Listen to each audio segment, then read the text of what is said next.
The first light of dawn crept over Rome, bathing the ancient city in a soft golden glow. From his chamber on the Palatine Hill, General Camillus stirred, the faint chirping of birds heralding the start of a new day. He rose from his bed, the cool marble floor sending a shiver up his spine as he made his way to the balcony.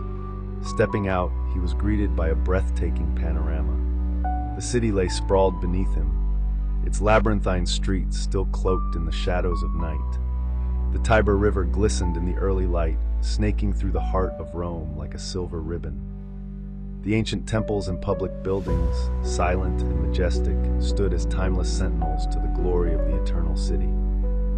As he stood there, lost in the tranquil beauty of the scene, Camillus' mind turned to thoughts of destiny and greatness. He had always felt a connection to the city, a sense that his life was entwined with its fate. This morning, the feeling was particularly strong, the prophetic whispers of the oracles echoing in his ears. Rome will rule the world. His reverie was gently interrupted by the soft rustling of fabric. He turned to see his wife, emerging from their chamber, her eyes still heavy with sleep. She approached him with a warm smile, slipping her hand into his. "Marcus, you are up early for the big day," she said, her voice tender and affectionate. "I could not sleep," he replied, turning his gaze back to the city. "The dreams came to me again, dreams of greatness, of Rome's destiny to rule the world. I feel it so strongly as if the gods themselves are guiding my path." She looked at him with a mixture of pride and concern, her fingers tightening around his. "Your greatness is undeniable, my love. But remember, destiny unfolds in its own time. You are destined for greatness, but not all battles are fought on the field. Some are won in the heart." He nodded, the weight of her words sinking in. "You are right. I must be patient yet prepared for what is to come. The future holds many challenges, but I will face them with courage and honor." A serene silence fell between them, broken only by the distant sounds of the city awakening. She leaned into him, her head resting on his shoulder. "There is another destiny awaiting you, Camillus, one that is much closer than you think. Soon you will be a father. Our first child will be born, and with that a new chapter in our lives will begin." He turned to her, his eyes wide with surprise and joy. "A child, truly?" She nodded, her smile radiant. "Yes, my love, the gods have blessed us. Our legacy will continue through our child, and perhaps they will carry forth your dreams of greatness." Camillus felt a surge of emotion, his heart swelling with a newfound sense of purpose. He drew her close, holding her tightly as the sun continued its ascent, casting the city in brilliant golden light. Together, they stood on the balcony, looking out over Rome, united in their love and their dreams for the future. The streets of Rome were alive with an energy that pulsed through the very cobblestones. The city, a crowded melange of ancient tradition and ambitious growth, brimmed with anticipation for the triumphal parade of Camillus, the hero of Veii. As the dawn broke over the seven hills, the legendary Circus Maximus, a monument to the Etruscan kings and a colossus of entertainment, awaited the day's spectacle. The destination of the parade was the Circus Maximus, a vast expanse capable of holding the multitudes forming at the heart of the celebration. Its grandeur, a reflection of Rome's rising power, was the perfect stage for Camillus' triumph. The streets leading to this grand arena were lined with citizens, a sea of faces, some awash with admiration, others furrowed with envy and resentment. The procession began at the temple, a hallowed place where divine favor and mortal valor met. Camillus, atop his quadriga, a magnificent four-horse chariot, was a vision of martial splendor. The horses, white as the driven snow, moved with regal grace, their hooves striking the stone streets with rhythmic certainty. Victorious generals rode in quadriga during their triumphal parades, symbolizing their military success and divine favor. Camillus, clad in the garb of triumph, his gaze fixed ahead, bore the weight of victory and the burden of fame with equal measure. His family, gens Furia, was a distinguished patrician family, tracing their lineage back to the early Latin tribes of the earliest days of Rome. As Rome's political landscape evolved, the Furii were instrumental in shaping the Roman Republic through their military campaigns, political reforms, and unwavering dedication to the state. Their influence was pivotal in the growth and stabilization of Rome during its formative years. The droning of the priests of Jupiter filled the air with burning incense. People in the crowd reached out recklessly to touch the chariot as it passed to draw off some of the luck of the triumphal general. As the quadriga rolled through the streets, the horses with their eyes wild with fascination, and the air was filled with the cacophony of celebration. Shouts of "Io Triumph" rose from the throbbing crowd, a chorus that swelled with the pride of a city basking in the reflected glory of its general. Yet, amidst the jubilation, there were undercurrents of dissent. Whispers snaked through the crowd, muttering about the presumptuousness of the celebration, the ostentation of the parade. Friends of Camillus beamed with pride, their eyes reflecting the glory of Rome's victory. But his enemies, cloaked in the anonymity of the crowd, scowled in the shadows, their hearts filled with a bitter envy that threatened to spill over. Behind him marched heroes from the victorious army, disciplined ranks, a tribute to the rigorous training and indomitable spirit that had brought them victory. Banners fluttered in the warm breeze, emblazoned with the symbols of their conquered foes and the emblem of Rome, reminding all who watched of the city's strength. Behind the soldiers were musicians playing triumphant melodies on horns and drums, their rhythms echoing off the ancient buildings and filling the air with a sense of grandeur and victory. The music intertwined with the shouts and applause of the Roman citizens, creating a cacophony of joyous noise that could be heard from miles away. Following the musicians were the spoils of war. Carts laden with spoils from the once prosperous Veii were paraded along with Etruscan officials of the city, destined for execution. The riches elicited gasps of awe and wonder from the spectators. The wealth and wonders on display were a stark reminder of the riches that war could bring to the city and its people. Bringing up the rear were the senators and magistrates, resplendent in their white togas with purple borders. They followed the parade on foot, a display of unity and support for the general and his triumph. Their presence signified the approval of the Roman state, solidifying the general's status and achievements in the eyes of the public. The procession wound its way through the Forum, the heartbeat of Roman public life. Here, the political, social, and economic life of the city converged, creating a mosaic of Roman society. Vendors hawked their wares, children darted through the legs of bystanders, and senators in their togas observed with calculated interest. The Forum, with its temples and public buildings, stood as a silent witness to this display of military might and political power. As the parade approached the Circus Maximus, the anticipation reached a fever pitch. The circus, a vast ellipse encircled by tiers of seating, surged with the energy of the gathered masses.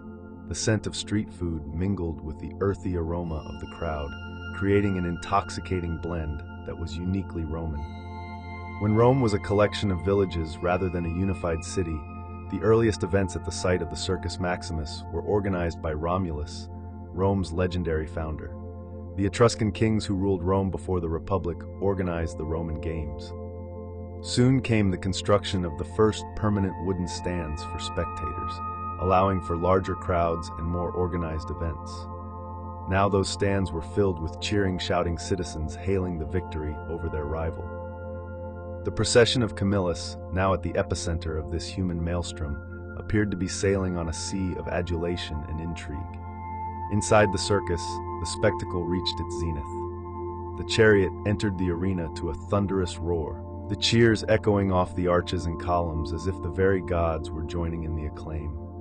The quadriga, with its 4 majestic horses, circled the spina, the central spine of the circus, a triumphant display of power and prestige. Camillus, his hand raised in acknowledgement, was the embodiment of Rome's military might and ambition. Yet even in this moment of triumph, the complexity of Roman society was evident. The senators and patricians, robed in the finery befitting their status, watched with expressions that masked their inner calculations.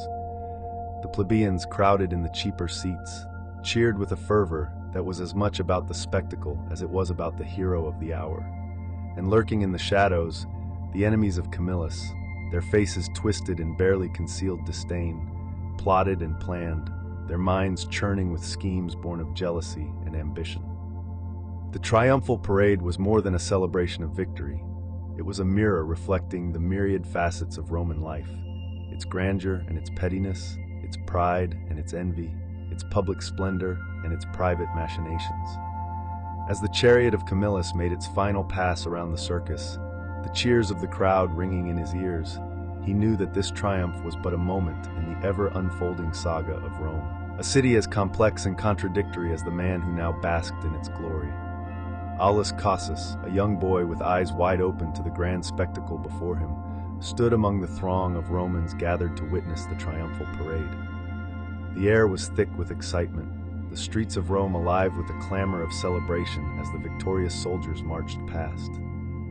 Aulus, clutching his father's hand, was captivated by the display of martial might and the sense of pride that radiated from the assembled masses. As the soldiers, their armor glinting in the sunlight, strode with disciplined grace, Aulus saw more than just men. He saw the embodiment of Rome's indomitable spirit. The cheers and adulations from the crowd, a chorus of reverence and awe, seemed to elevate the soldiers, transforming them into heroes of almost divine stature. In this moment, Aulus felt a profound realization dawn upon him, an understanding that transcended his young years. He sensed that the adoration lavished upon the soldiers was more than mere appreciation for their bravery and sacrifice. It was a worship of a more profound, more intrinsic force that had shaped the destiny of Rome itself. War, with all its brutality and glory, was the true deity of Rome, an unforgiving god that demanded unyielding strength, courage, and a willingness to confront the abyss. This realization was not born of fear, but a deep, instinctual recognition of the forces propelling Rome to greatness. War, Aulus perceived, was the crucible in which the character of Rome was forged, its victories and defeats the narrative of its ascendancy. The worship he witnessed was an acknowledgement of this harsh truth, an acceptance of the role conflict played in defining the Republic's identity and its citizens' place within it. Standing there, amid the jubilant crowds, Aulus Cassius was at once a spectator and a participant in the eternal cycle of Rome's history. The triumphal parade was not just a celebration of a victory over external foes. It was a reaffirmation of the collective will to endure, conquer, and thrive in the shadow of the god of war. For young Aulus, this day marked the beginning of an understanding that would shape his view of Rome, its power, and the price of its glory. Afterward, as the crowds dispersed and the streets of Rome returned to their everyday rhythm, the echoes of the day's events lingered in the air, a reminder that in Rome, triumph and trial were never far apart, and that every victory carried within it the seeds of future challenges. The next day, in the Senate chamber, the senators, cloaked in their traditional garb, were engaged in a heated discussion about a matter that was reshaping the very foundations of Rome. Among them was Camillus, a figure whose reputation preceded him, known for his ruthless efficiency in battle. The presence of the triumphant general in the chamber added a distinct edge to the atmosphere. Senator Bortus, a man of considerable influence, stood up to address the assembly. His voice, firm and resonant, echoed off the marble walls. "We must deal with the population problem," he declared, his eyes scanning the room. "We need to move half of the Romans to Veii. Why else did you slaughter them?" His question was directed at Camillus, challenging the very actions that had brought them to this crossroads. Camillus, unflinching, met his gaze. "I killed them all because they resisted," he replied, his voice steady, betraying no emotion. This stark admission hung in the air, a reminder of the brutal realities they faced. Veii was a prosperous city with fertile lands and established trade networks. Moving Romans to Veii would help in the economic growth by taking advantage of its resources, agriculture, and commercial potential. The move could encourage economic growth and provide livelihoods for those who spend their day idling around the forum. Bortus, undeterred, pressed on. "Do you plan to veto, General?" he asked, a hint of defiance in his tone. The tension in the room tightened, like a bowstring pulled to its limit. Camillus' response was measured, yet firm. "Time is needed to make such a move," he said, advocating for patience in a situation where every moment seemed to count. Bortus was not satisfied. "General, you have delayed us long enough," he countered, his voice rising in frustration. "We are not some barbarian tribe you can starve to death on the march." His words reflected the growing unrest among the senators, a sentiment that was rapidly turning against Camillus. The general, however, remained composed. "I could not imagine this well-fed assemblage on the march," he remarked dryly, a touch of sarcasm in his tone that did not go unnoticed. The senators erupted in protest. "Hey, not fair! You lie!" they shouted in unison, their voices overlapping in a cacophony of indignation.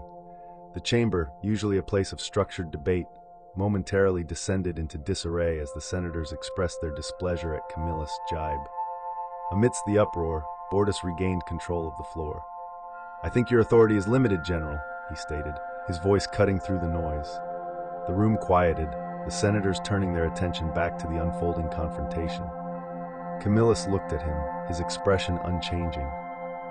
"By what?" he asked, his question simple yet loaded with implications.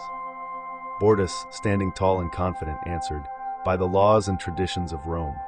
His statement was a direct challenge to Camillus' methods, invoking the foundational principles upon which their society was built. Camillus' response was swift and sharp. "That is what sets me free," he declared, his words resonating with a certain ominous undertone. It was a bold statement, one that hinted at a philosophy that transcended the conventional boundaries of law and tradition. The chamber fell into a heavy silence, each senator contemplating the gravity of what had just been exchanged. The discussion had taken a turn, veering into territories of moral and ethical dilemmas. It was clear that the issue at hand was more than just a logistical challenge. It was a test of their very identity as Romans. Outside the Senate chamber, the city of Rome bustled with life, unaware of the momentous decisions being shaped within its walls. The future of the city and its people hung precariously in the balance, as the senators grappled with choices that would echo through history. The Crossroads Club, a rustic urban in the heart of Rome, was alive with the clinking of cups and its patrons' low, rumbling chatter. The walls, adorned with symbols of the Lares Compitales, seemed to watch over the gathered crowd with an air of ancient wisdom. This was a place where veteran soldiers, weary from their battles, came to find solace and camaraderie. Among them were Marcus and Lucius, two seasoned warriors whose faces bore the scars of many campaigns. They sat hunched over their drinks, engaged in a conversation that was growing increasingly animated. "I tell you, he kept it," Marcus insisted, his voice laced with a mix of disbelief and indignation. "Kept it?" Lucius echoed, his brow furrowed in confusion. Marcus leaned in closer, his eyes scanning the room as if to ensure their privacy. "Camillus robbed money from the gods," he revealed, his voice dropping to a conspiratorial whisper. Lucius shook his head, a gesture of both skepticism and unease. "I don't believe it," he replied, finding the notion hard to digest. Marcus nodded solemnly, his expression grave. "A tenth of the plunder of Veii should have gone to Apollo to sanctify and make it pure and acceptable without greed or impiety. Heard it from a very reliable source that Camillus held back the money of the gods," he confided, emphasizing the reliability of his information. Lucius' curiosity was piqued. "Who did you hear it from?" he asked, eager to know more. Marcus pressed a finger to his lips, signaling for discretion. "Mum's the word." "You can't cheat the gods," he warned, a hint of superstition coloring his tone. "Apparently you can," Lucius remarked dryly, his words tinged with a mix of humor and cynicism. Undeterred by Lucius' skepticism, Marcus leaned back, his face taking on a knowing look. "You know what else?" he asked, his voice now tinged with a hint of scandal. "What?" Lucius inquired, drawn into the conversation despite his doubts. Marcus scoffed, his disdain palpable. "That. The Triumph," he began, about to delve into another tale that seemed as unbelievable as it was intriguing. "People are talking about the hubris." "Hubris? What's that? Something Greek? You should expand your experience, fool. Get some education," Marcus scoffed. "Its arrogance in challenging the gods does not end well." The two men, surrounded by the echoes of their past glories and the watchful eyes of the Lares, continued their conversation, a small but significant part of the intricate tapestry of Roman life. Their words intertwined with the ambient sounds of the bustling forum, where merchants hawked their wares and citizens debated the latest political decrees. The statues of the Lares, the household gods, stood vigilantly around them, their presence a reminder of the ever-watchful spirits protecting their homes and families. As the men spoke, their voices carried the weight of years spent in the service of Rome, battles fought on distant frontiers, and the triumphs celebrated in grand processions through the city.